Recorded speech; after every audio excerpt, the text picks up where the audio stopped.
La fonction Excel tableau aléa peut générer automatiquement un tableau de valeurs aléatoires sur un nombre de lignes et de colonnes à déterminer entre deux bornes, avec des nombres entiers ou réels. Ici, nous allons l'exploiter dans l'argument du tableau à utiliser pour le tri sur une colonne et sur la hauteur de ce dernier. Il va en résulter une réorganisation complète du tableau d'origine avec des positionnements tirés au sort.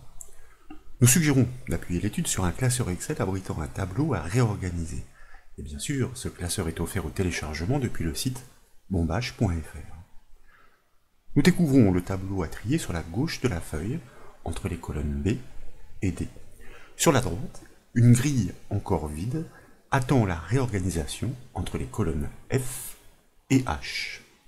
Si vous déployez la zone nom en haut à gauche de la feuille Excel, vous remarquez entre autres que le tableau à trier est reconnu sous l'intitulé Tab, tandis que la première colonne est nommée Nom. Ici, c'est bien sûr la plage des noms, mal accès aléatoirement, que nous souhaitons réassortir le tableau d'origine. La réorganisation du tableau nommé Tab doit tout d'abord être initiée par la formule matricielle, la fonction matricielle triée par. C'est la raison pour laquelle je vous invite à cliquer sur la première case de la grille vide pour sélectionner la cellule F4. Ensuite, nous tapons le symbole égal pour débuter la construction de la formule de tri et nous appelons cette fonction de tri par son nom, trié par, suivi d'une parenthèse ouvrante. Suite à quoi, nous pouvons désigner le tableau à réorganiser par son nom, nous l'avons constaté, Tab, et nous tapons un point-virgule pour passer dans l'argument de la colonne clé pour le tri. C'est dans cette rangée que nous devons considérer les noms aléatoirement pour réorganiser au hasard les lignes du tableau d'origine. Bien sûr, toutes les valeurs attachées d'une même ligne suivront le mouvement. La fonction Excel tableau aléa, nous l'avons dit, peut générer automatiquement un tableau de valeurs aléatoires sur un nombre de lignes et de colonnes à déterminer entre deux bornes, avec des nombres entiers ou réels. Donc, je vous propose d'inscrire cette fonction de valeurs aléatoires, tableau.aléa, suivi d'une parenthèse ouvrante.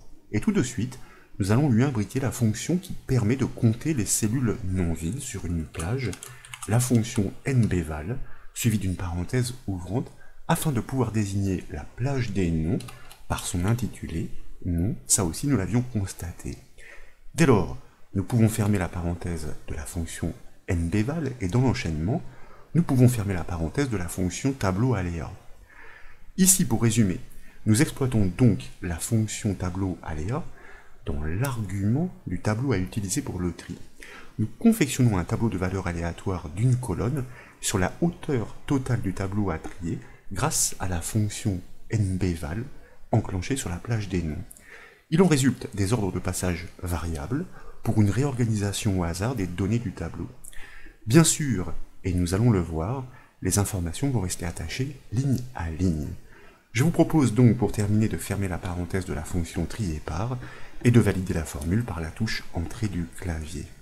Désormais, à chaque fois que vous réactualisez les calculs par exemple avec la touche F9 du clavier ou encore avec ce bouton calculer la feuille dans le ruban formule, eh bien vous avez le plaisir de constater que le tableau d'origine est trié aléatoirement sur les noms dans sa destination.